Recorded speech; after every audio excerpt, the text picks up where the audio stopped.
Hello and good evening. It is now 19:05 in Woking. I'm Luke Addison. And I'm Nikki Scott, and welcome to Together Talks. We had such an interesting session with Dr. Marilyn Fitzgerald last time. Her fantastic work internationally was so inspiring and hopefully encouraged you to go out and do more. She managed to turn a subject like economics and microfinance from something quite removed and possibly daunting for some, including myself, into a really easy to understand model, and shared with us her experiences of creating change. Yes, Luke, Marilyn was an absolute star. A huge thank you to her for joining us and for the wonderful session we had. And what a show we have for you tonight. We will be joined tonight by Will Travers and his rather famous mother, Virginia McKenna. I grew up absolutely in awe of Virginia, talking about their impactful work with the Born Free Foundation. The foundation was, of course, pushed into the spotlight thanks to the 1966 movie, which is one I watched, the film starring Virginia McKenna and her husband and father to Will, Bill Travers. Amazing. Virginia and Bill then went on to make a number of wildlife films together, including in 1969, an elephant called Slowly, with an elephant calf called Poly Poly. When filming was over, Poly Poly was gifted to London Zoo by the Kenyan government, where she unfortunately died due to stress. Determined that her death would not be in vain, in 1984, Virginia, Bill, and their eldest son, Will, launched ZooCheck, the charity that has evolved into Born Free. Today, Will Travers OBE is Born Free's executive president. And what fantastic work they do. The Born Free Foundation draws attention to the plight of captive animals, established the European Survey of Zoos, which sets out to investigate the zoos across Europe, launched a huge ivory trade campaign, including a petition of 600,000 signatures, contributed to CITES, the Convention on International Trade of Endangered Species, and imposing an international commercial ivory trade ban, and much, much more. Boy, that was quite a tongue twister. Anyway, with no further ado, let's take a look at our introductory video tonight, Creature Discomfort's Life in Lockdown.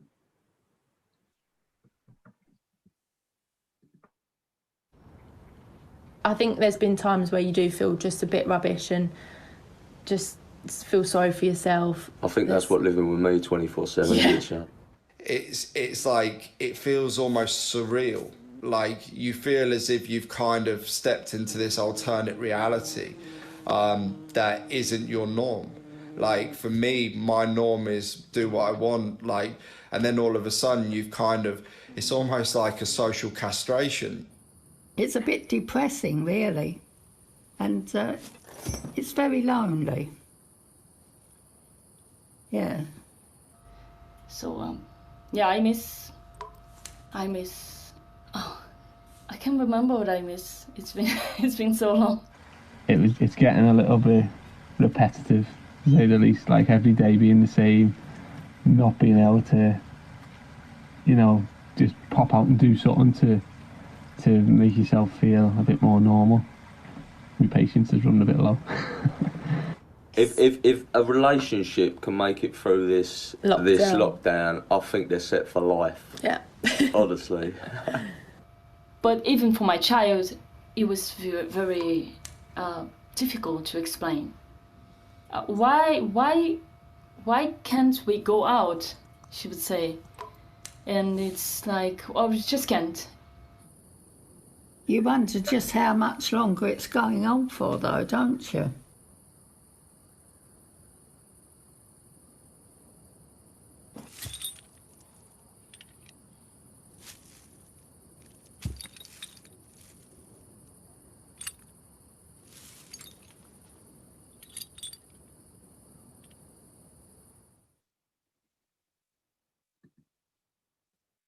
Wow, what a powerful video.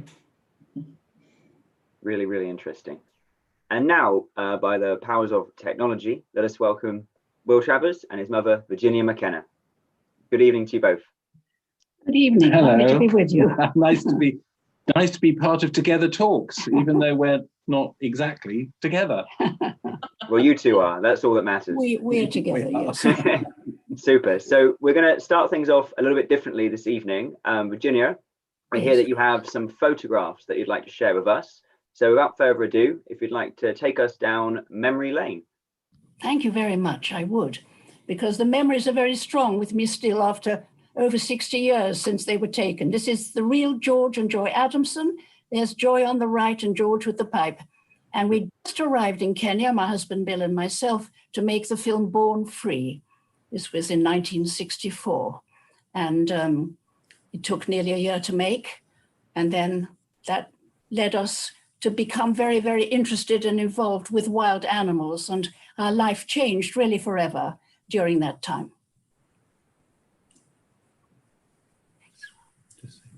Next shot, please. And here are two of the most important, well, they were all important, but the very special lands in the film, boy and girl, brother and sister. And they actually was mascots of the Scots Guards regiment that was in Nairobi. And unfortunately, the two circus lands that the producers had arranged for us to work with became, well, not very safe, to put it mildly. And so they found out about these two, and they came up to us in Kenya with their sergeant who'd looked after them since they were little cubs and rescued. And they became stars, really the real stars of the film. And when it was over, we managed to save them from being sent to zoos, which most of the other animals were sent to. And George Adamson returned them back to the wild. Next slide, please. A few years later, 1968, it came out in 69, we made a film about an elephant. It was called An Elephant Called Slowly. And this little elephant, Poli Poli, which means slowly, slowly, had been caught from the wild by the government of the day in Kenya as a gift to London Zoo. And we worked with her on the film, and she became our closest, dearest friend. And at the end of the filming, we asked if we could buy her, give her to Daphne and David Sheldrick, who were working in the park we were filming. And the government said yes, but they'd have to capture another. So we couldn't go along with that. And she came to London Zoo. Next slide, please. Bill went to see her once. I couldn't face it, I'm afraid. I knew I'd be too upset. But then we had a terrible rumor that we heard saying that she was going to be destroyed. And she was only a teenager. So we decided we had to go and see her. And there she was. She was a pathetic little creature with broken tusk on one side, and the other side she hadn't a tusk at all. And we called her name as she was pacing up and down alone at the back of the compound for elephants at the London Zoo.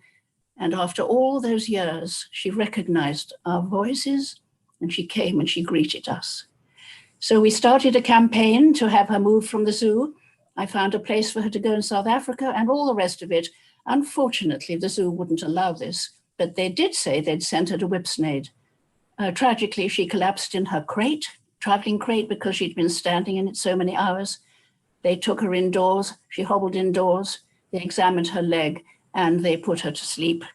They put her down because they said she had damaged her leg. And her death was the beginning of our new life.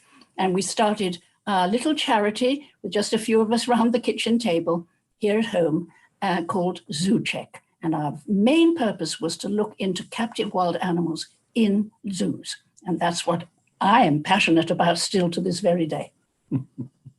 Well, that's an incredible story, Virginia. That must have been very distressing for you to have to go and see Slowly in the zoo. Very upsetting. It was awful, actually. It was heartbreaking. I've never forgotten it to this day. No. So let's go back to the beginning of you filming. So 1964, you said, which is a year that I'm quite fond of. That was the year I was brought into this world. That's given a few. Wonderful. There's a lovely memory. So when you were there and you had such a successful career as an actress, did you have any indication at all at that point that you would be moving direction completely into this animal welfare and conservationist career? Oh, no, not at all. In fact, we went out by boat with our 3 children we had then. We had another one later on, and Will was the oldest. He was 5. And we went out by boat, and Bill and I spent most of the voyage reading books about lions because we didn't really know very much about lions for obvious reasons. And so, no, we had absolutely no idea, but it was through getting to know them as individuals, You know, we say lions and elephants and zebra. They're different. They're all individual as we are. And we forget that. And I think that's quite a mistake of ours to think all animals are exactly the same. And so by the time we'd worked for all those months with George, who was our lifetime inspiration as a person, quietly spoken, absolutely knew each animal, taught us how to read the language signs of the body when they looked in a certain way or moved in a certain way. It all meant something. And it was through him, I think, that, touch wood, we were able not to have too many mishaps. That's good. What an incredible life the Adamsons must have had to get close to those beautiful animals. So that's lovely. And Will, tell us a little bit how you then got involved after you grew up. How old were you when you first got started? Well, as Mum says, I was 5 when we went to Kenya, and I sort of like to say that I got infected by the wildlife bug, and I'm so pleased that I've never been cured, because it's become a lifelong passion. The charity started in '84, and there were actually just 6 of us originally, and we each put £1 into the hat, and that was our startup capital way back over 36 years ago. And I realized that I had a decision to make. I was either going to maybe try and pursue a career in acting or in one of the creative arts, or I had the opportunity, and I'm so thankful and blessed that I did, to become part of this incredible new initiative, to see whether it would work. And you have to remember that we really didn't know much more than our heart told us at that time. And the director of the London Zoo, who I knew quite well, he said, "Oh, you'll just be a 9-day wonder." And as I say, we're here 36 years later, and he's retired. Well, congratulations. That's quite a success story. Luke, I know we have loads of questions coming in, so over to you. Super. Great, thank you. So we've got a question here from Sarah Emberson, and she's asking, do you have hope or fear for the future of conservation? Well, speaking personally, I always have hope. I think it's terribly negative not to have hope. I mean, you've almost failed already and put everything in the dustbin before you've even begun. You always have to have hope. I'm always optimistic because I believe in intrinsic kindness and good of people. And when, like, you know, people who have their rescued dogs or cats, they've given back something to that animal because they're care and they're kind. And why is it different? We mustn't destroy nature. We have to let these amazing creatures about whom we know so little survive as they have every right to. So absolutely always optimistic. Yeah, I think Mum puts it extremely well. And if you take it down to the individual person, we can all do something for nature. I mean, if we have a window box, we can plant it with plants that encourage pollinators. If we have a patch of ground in a city, we can do something with that patch of ground to make it more nature friendly. We can join organizations, we can campaign, we can all do something and deliver for wild animals and individual wild animals in need. I think where it's not so much that I don't have hope, but I have strong expectation, is that I think we've got to see our leaders take on board the values that we all have. We all want nature to survive. We do not want to destroy our solitary planet.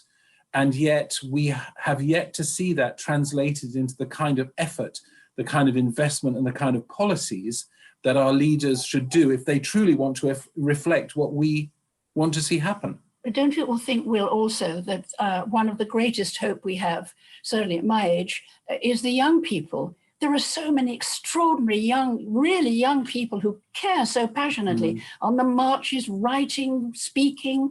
I have such hope and trust in these young people. They're so courageous. No, they've sort of become the conscience of society. And I do, we all say, the next generation will solve it. And I do actually think that's a bit unfair on the next generation. It's actually our mess. We've created it. And we should sort it out and hand on the planet to the next generation in better shape than we found it. Well, you must both be telepathic because you answered my next question, but I'll rephrase it. I'll rephrase it a little bit. But obviously, as you mentioned, with organizations like Extinction Rebellion coming to the front of the table, the environment discussion now being at the forefront of a lot of people's conversations, obviously the new David Attenborough documentary that everyone will have seen. Stephen Hill is asking, in today's generation, is today's generation waking up and actually acting to protection of our endangered species? And how are you seeing this happen? I think it's not a question that this next generation is waking up. I think they've woken up. Yes, I agree. I think it's us who've been asleep at the wheel, and it's our responsibility to do something about it. And we have, whether it's the Greta Thunbergs or the Bella Lacks of this world who raise our consciousness and speak out. It's a bit like watching, which Disney film was it? Pinocchio, with Jiminy Cricket. Always on the shoulder, always being the conscience, always saying, you've got to do better, you've got to do more. And I think that we have now got to step up and do something about it. Otherwise, what the pandemic has done is it sort of caused us all to pause. The world has changed dramatically in the last 12 months or so. The skies are not so full of planes, the roads are not so full of cars, and it's had a devastating and tragic impact on so many people's lives, not only the fatalities, but all the people who've got sick and now maybe are going to be sick for the rest of their lives, the jobs that have been lost, the jobs that have been destroyed, the economies that are on the edge. But if I have to look for one silver lining, it is that we have been given the opportunity, and it's the last chance saloon, by the way, to rethink our relationship with nature. And either we will decide to engage forward gear again and go back to business as usual and go over the edge of the cliff, or we will engage reverse and rethink our relationship with nature and realize that unless we protect it and protect all the parts of nature, that we are as doomed as all the other species. But part of that encouraging side of what you're saying is that I'm so impressed with how schools are now taking this issue into the classroom. The educational value of conservation work, little slides, but visits for excuse me, all sorts of people who work in the kind of work we do, to go and give talks to the children. And the letters I have from young people and the drawings and everything, they've obviously been touched and affected by it. So there are lots and lots of good things that are happening in spite of all the very grey and dark things that also have overwhelmed us lately. What a wonderful attitude you have, Virginia. I think that's fantastic. Really, I think the lockdown did help us really stop and listen to nature again. With the air, with the quiet, you mentioned the plane stopping, Will. We actually could hear more birds. And I'm fortunate to live in the countryside. Not everyone is, admittedly. But Alan Shand is asking, has the environment improved, do you think, with less air pollution? Has there been any evidence of that? I mean, it'd be a nice idea. Is that actually? No, Alan, there's a good question from Alan. He's absolutely, he is right. There has been an improvement in things like air quality over some of the big industrial areas of the world, central China, northern Italy, the industrial belts of Germany, certain parts of the United States have seen dramatic improvements in air quality and the general quality of life of people who live there. And I think that's almost been a revelation to people. There was a famous photograph taken not earlier in the year from, I'm trying to remember which capital city it was, but they could see the Himalayas for the first time in living memory, because the smog and the pollution that surrounded that city had made it impossible to do so. Now, the question is very simple. Do we want to go back to not seeing the Himalayas again, to not hearing the bird song, to not breathing clean air in our own country? Or do we want to, and I won't mention any particular organizations, but I have to say, when I see an advertisement pop up on my social media saying we're back to 1,000 flights a day, and that's just one airline offering 1,000 flights a day, I think there's a very interesting quote from the American actor Mark Ruffalo, and he says, I know we're not going to get rid of all air travel. I mean, that would be devastating for people who earn a living in that business as well as everything else. And it would destroy the connectivity that we actually are missing right now, being able to go and see people and see places and become international in our outlook. But he said, you know, we've got to get rid of what he calls disposable travel. It's the sort of thing where, and I'm guilty of it. I've done it myself. You know, some years ago, I was invited to South Africa to go and speak with the Minister for the Environment down there. And I thought, well, I'll go. And I went, and I had, did I have 5 minutes with him? 6 minutes. So I went all the way to South Africa for 6 minutes with the minister, and then all the way back again. I will never do that again. I will never do that again. It's an abuse of the planet. I must have been out of my mind to think that I was that important that I could get on a plane, long haul, have 6 minutes with the minister, and that it would make a difference. You could do like this now. Well, now, of course, we can harness Zoom technology or Teams. We have to change the way we live our lives in positive ways. There's so many questions coming in, but and I think staying on the theme of lockdown, before I hand back to Luke, I think we should at least ask about the impact on the foundation. But one more before that, Peter Davey has asked, animals have provided comfort to people in lockdown and play vital roles in humanitarian work in remote areas. Can animal welfare be separated from humanitarian work? They are intrinsically linked, right? Well, they are. I mean, actually, I'm sitting here with Virginia, but I'm looking over there underneath the piano at our rescue dog from Romania. He's probably about 9 years old. He's been with us a year. He must have had an absolutely brutal and horrid life beforehand. He's got a scar on his nose and he's a little bit of a mess, but he's the most charming, trusting, loving little dog. And he's brought so much joy into our lives. So that benefit, that really profound benefit that companion animals can offer us, that nature can offer us, appreciating wildlife and treasuring and protecting wildlife can offer us, it is very much a two-way street. We have to look after nature, and if we do, and after animals, they will help look after us. We're all intrinsically linked, that's for sure. So let's get back to your foundation. What has the impact of the coronavirus pandemic been on the work you're doing with the foundation? And then I'm going to hand it back to Luke. Well, I suppose two quite obvious things, really. We started to work from home instead of going to the office.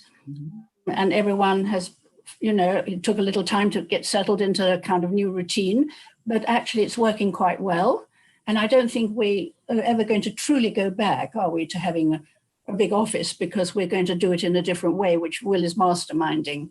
So that really, from my personal point of view, and you'll talk about all the rest much better than me, is just because of my age, I'm not really allowed to go out and about.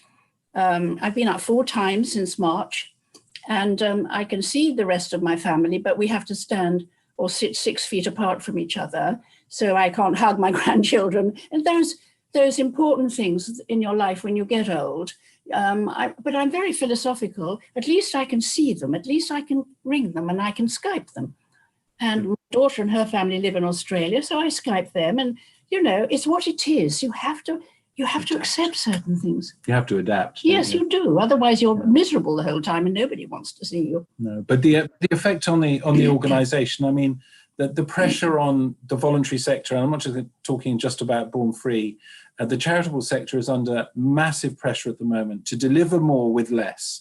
You know, nations inevitably are down. People are spending money on other priorities, and yet the need for charities, you know, looking after the old, looking after the young, looking after the sick, educating people, looking after wildlife, looking after individual animals, the pressures are rising all the time. And so we have to find new ways of working, we have to find different ways of working, and we have to accept some realities. I mean, we have teams in Kenya, for example, who only recently have been able to get back into the field to do their work protecting lions in northern Kenya.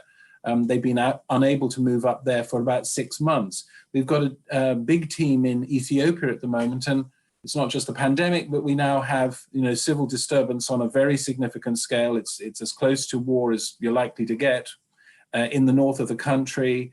That creates a sense of uncertainty of, instability. It makes people very nervous. And yet, you know, we have hundreds of wild animals in our sanctuary there that we need to look after. So we can't just go, everyone go home and hunker down for 3 weeks. We have to feed and water and look after our rescued lions and cheetah and hyena and all the other animals that depend on us. So it's tough. The same applies to our sanctuaries in South Africa. Our team do a great job, but the facility that they're working within, Shamwari Reserve, is only just open to the public again. And so you look at the way that finances work, and who's paying the rangers now? The answer is, well, it isn't the tourist industry, because there is no tourist industry. Who's paying for the guides who used to drive people around and show them wonderful wildlife? The answer is no one's going to be able to afford to do that. And I don't know if it's ever going to come back as it was. I think that's the thing. We have to try and think differently. We're so fortunate in having fantastic teams at our sanctuaries. They are loyal and wonderful and adore the animals. And, you know, because you haven't been there for such a long time now, it's all remote. But nevertheless, we have total confidence that they're doing brilliantly. We have great teams at Born Free. I mean, we absolutely depend on them all. So I'll start with a question that I put together myself, but you've touched on it a little bit in that answer. So I'm feeling like you may have been accidentally sent my script of questions for me. So so much of the fantastic work that you do is based around getting animals out of captivity and obviously back into the wild. But with issues like poaching getting worse in many countries, alongside the continued destruction of natural habitats from the Arctic to the rainforest by humans, is returning animals to the wild really going to be the most sustainable and best solution? What about sanctuaries, as you mentioned, and organizations, institutions like the Durrell Wildlife Conservation Trust in Jersey? Is there a middle ground of where animals can be returned to save them from humans? Well, I'm going to suggest that you talk about animals that we rescue that can't go back to the wild. You might want to talk about, I don't know, Anthea and Rafi or something like that. And then I'll talk about whether, I'll try and respond to you, Luke, about whether animals, it's a good idea for animals to go back to the wild. Well, to be honest with you, very few of the animals we rescue are sent back to the wild, because first of all, most of them are of a certain age. They haven't been taught how to hunt. They've been, sometimes with the terrible canned hunting business, you know, they're taken away from their mothers and cubs and eventually meet a terrible end. But our rescued animals from zoos and circuses and those institutions very, very rarely can go back to the wild. But they live in the most lovely enclosures at Shamwari, and sometimes they can be introduced to each other, lands that come from different places. If they're not too old, they can be introduced and they form a bond, and then they have a companion. So it's mainly, they are still not totally free, but they're not suffering. They are beautifully looked after. They have as much freedom as you could possibly have in captivity, as it were. But I don't look upon it as captivity. I look upon it as a sort of retirement home, really. Yes, and I think there's a misconception a little bit about what the wild is. I mean, there's been a lot of descriptions of the wild as being sort of like a big zoo.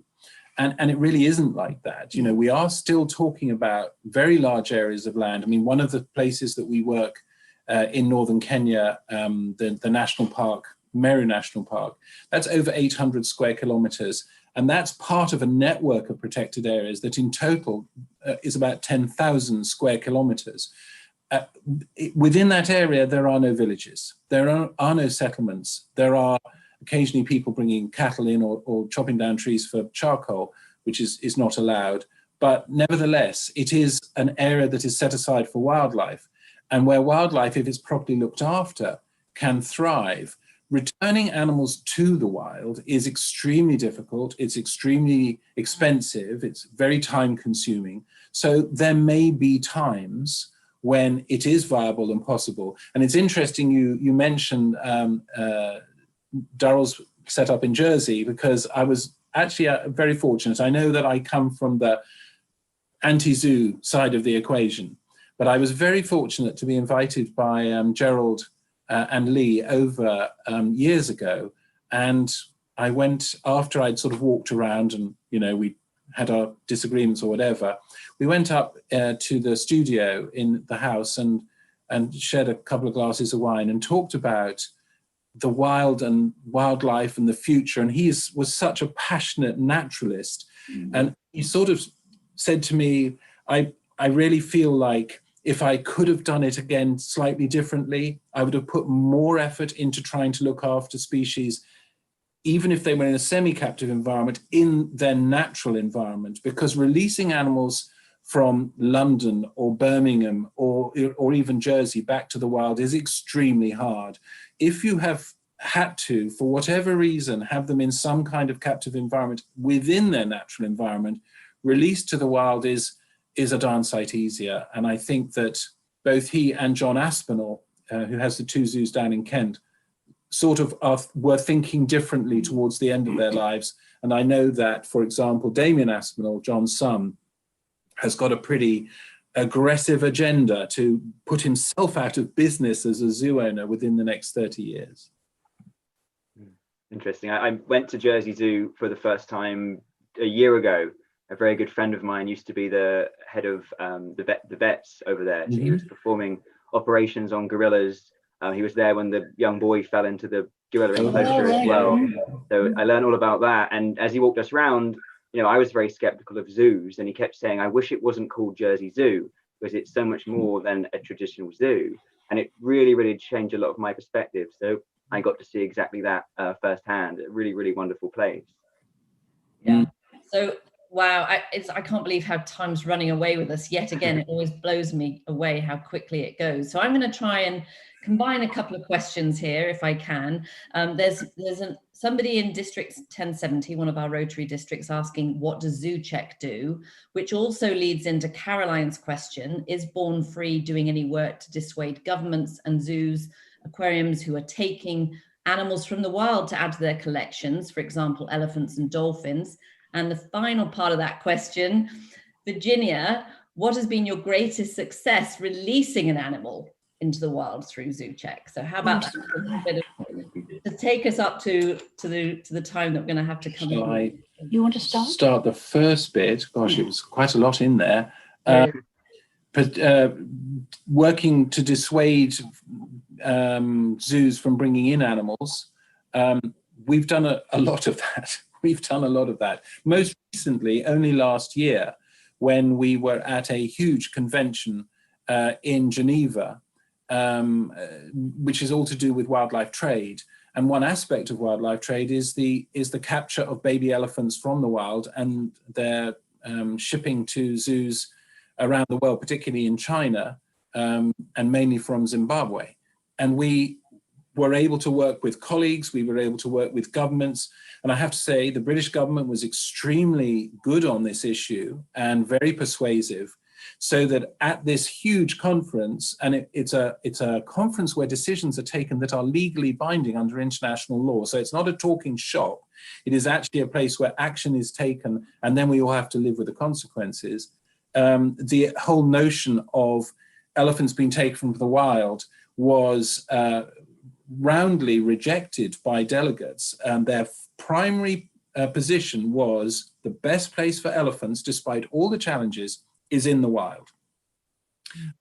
Putting them in captivity, even trying to breed them in captivity, does nothing constructive for the species and brings with it a whole raft of different welfare concerns for those animals. So, I mean, that's just one example of the amount of work that we've been doing over the years to our Zoo Check work, our Raise the Red Flag initiative, which we have now, which allows members of the public who see something that they're unhappy with, they go to somewhere and they see a zoo, they go to a zoo, they see something they're unhappy with, they can now log that information with us. So we build up a picture of the highs and lows of what's going on in captivity for animals, and it allows us to form much more comprehensive campaigns to try and bring about proper lasting change. Talking of proper lasting change, you're going to talk about dolphins. Oh, well, yes. In the early 90s, there were two dolphinaria in this country, one in Brighton, one in Morecambe. And we decided we couldn't tolerate it. And so we mounted this campaign And we managed to get, with the most enormous resistance from the dolphin industry, Rocky from Morecambe and Missy and Silver from Brighton, and we flew them to the Turks and Caicos Islands, and we built an enormous sea pen because, of course, in captivity, they only eat dead fish. They had to learn to eat live fish to be set free eventually into the sea. And so that began months and months of encouraging them, tempting them with live fish. Poor fish, I know, but still, you know, they're going to eat them in the sea. It's nature.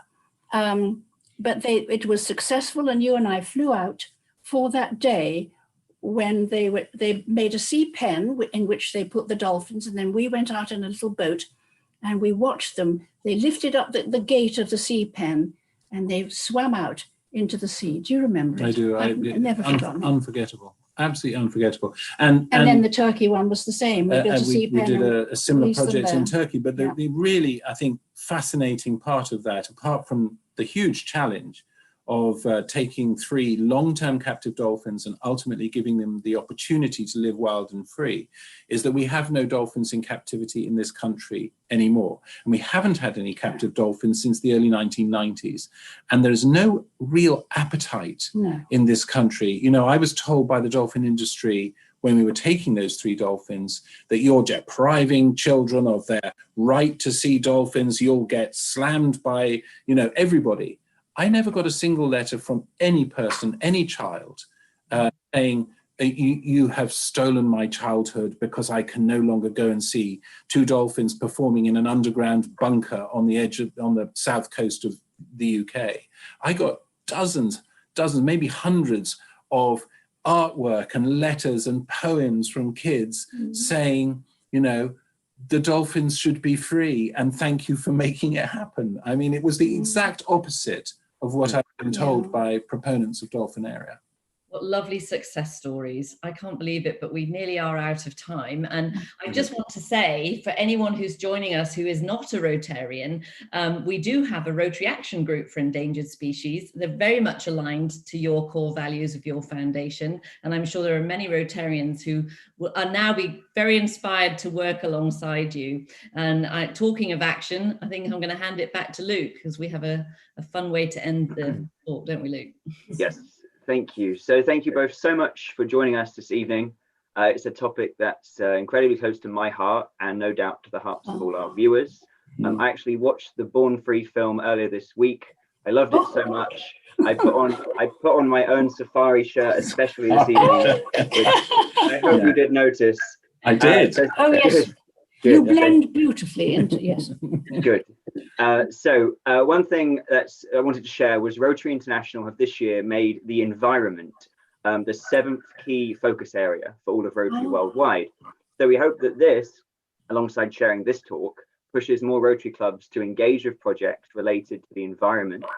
To help them do that, could we please ask you to share your 3 key takeaways that you want us all to act on? Do yours. Well, I've written them down. I hope you don't mind, because I've got such a terrible memory. Actually, the first one is to ban sport hunting all over the world. Just killing a beautiful wild creature for a trophy so you can put it on the floor or hang it on the wall. That's the first one. The second one is I want people to make a huge effort to protect our forests all over the world. Again, everything's all over the world. Because within the forest live all kinds of species of animals. People are cutting down forests for logging and all sorts of other reasons to grow crops. We must keep the forests. We must have the wildlife. Otherwise, we'll be poor people indeed. And finally, if you go to a zoo of any kind, I would ask people to go with an informed mind. As what they're seeing, they are seeing when they go to zoo, which is the captive place animals live when they're taken from the wild or are bred in captivity, captive wild animals that can never, never be truly who they should be. And so I want, they've done nothing wrong, they've committed no crime, but they're in prison. And I don't think that's fair or just on any creature. hard to follow those, I have to say, but I've got three slightly different things. Actually, I'm going to be really cheeky and do 4, but I'll do them quickly. The first one is that the G20 meets next week on the 21st and 22nd of November. They're meeting virtually. And I want to appeal, this is my wish, that the G20 finds it in their hearts and in their wallets to come up with half a penny in the pound for nature. That's all it would take to fund all the natural protection schemes that are out there that have been already assessed, already budgeted. We need that money. And we're spending trillions of pounds dealing with the aftermath of a pandemic that came as a result of our abuse of nature. It's time to invest in nature and stop taking from it. That's the first one. The second one is short. I just want to see an end to the use of wild animals in circuses. It is so past its sell-by date. And then thirdly, I really would love for Born Free to work with amazing Rotary, Eve and you guys and everyone, all the wonderful Rotarians around the world, to protect and conserve endangered species and their environments. And thank you, Rotary, for making that a pillar of your activities going forwards. I really would love to do that. And then finally, as a sort of thank you from us to you, if you decide, Rotarians watching or anyone else wants to go to our website and wants to buy something lovely for Christmas as a gift or to make the eyes of their loved one light up, then if you put in, when you get to the checkout, you put in Born Free Rotary, all in capitals, Born Free Rotary, then you get 10% off. And thank you so much for your support, and have a wonderful Christmas as well. Oh, you too. Thank you. Thank you so much to both of you. Thank you both. You know, talk about an impactful life of purpose. What great examples you are to us all, and then all of the wonderful animals that you've helped along the way. So very inspiring to hear your story. Thank you so much, and thank you for asking us to be with you. Thank you for having us on. Yes. Thank you so much. Thank you. Thank you. Bye-bye now. Bye. Bye. So please do take some time to look into the Born Free Foundation. You can see their website at bornfree.org.uk, and there you can check out the amazing work that they do across the globe, from ending canned and trophy hunting to the rescue, care, rehab and release programs based across over 20 countries. Yes, of course, we must do that. And now we've touched a little on poverty and inequality already in these talks, and we've even heard some solutions towards tackling it. But our next guest is an incredibly inspiring leader who's doing just that. Daniel Flynn is the chief visionary and co-founder of Thank You, an organization aiming to change the world by changing the system and the whole way that we operate in the consumer world. So the mission statement of Thank You is amplifying impactful change makers to better serve people living in extreme poverty by redistributing wealth from consumer spending. So Thank You focuses on the fact that right now, there are approximately 736 million people who are stuck in extreme poverty, with many dying daily simply because they lack access to basic things like health, education, and living standards. Meanwhile, consumer spending totals around $63 trillion a year. So please join us next week, where Daniel will tell us exactly how we, as consumers, can help bridge that gap and end poverty. Right, not next week, 2 weeks now, right? A week after next. So thanks, Lee. Now let us end by thanking you, our audience, for being with us tonight, asking such great questions as always. We would like to remind you that tonight's broadcast, along with all of Series 1 and all of the other Series 2, are available on the Rotary Great Britain and Ireland YouTube page, where we would love you to like, subscribe, and share. So until next time, it's good night from me. And it's good night from me. Goodbye, everyone. Goodbye. Thank you. Thank you.